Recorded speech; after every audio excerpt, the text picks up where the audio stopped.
હજુ પણ વરસાદ યથાવત છે। આ તરફ ભાભરમાં ભારે પવન સાથે ધોધમાર વરસાદ વરસી રહ્યો છે।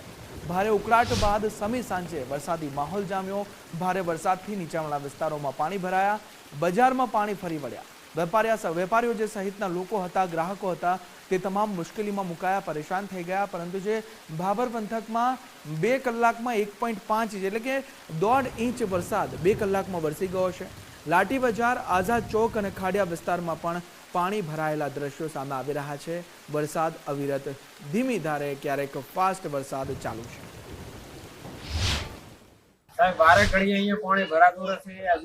હજી તો પ્રથમ વરસાદ આવ્યો છે, ખાલી માત્ર 1.5 ઇંચ વરસાદ પડ્યો છે અને આવી હાલત થાય તો વધારે પડતો વરસાદ આવે તો વધારે ચોમાસું આવે તો અમે શું કરીએ? અત્યારે તો અમે અંદરલીપુરા બધો માલ અત્યારે ઉપાડી અને અમે બધા આખું બજાર ઘરે વધારીને જતું રહ્યું, પણ અમે હજી અહીંયા દુકાનમાં છીએ। એનું કારણ છે કે જો પાણી અંદર આવી જશે તો અમારું શું થશે? અમારો માલ માટી થઈ જાય, કોઈ કટલો રહેતો નથી। વરસાદના કારણે પાણી અવારનવાર ભરાઈ જાય છે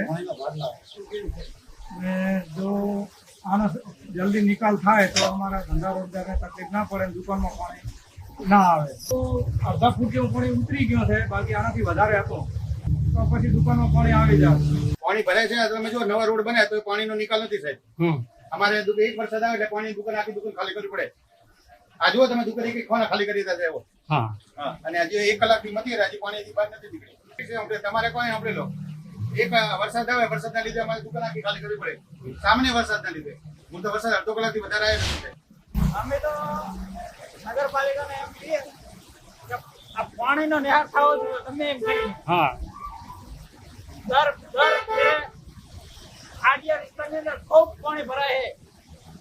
આનો કોઈ બી ગમે એ રીતે આનો નિકાલ કરવો જોઈએ। બનાયા પણ ગટર લાઈન એની જ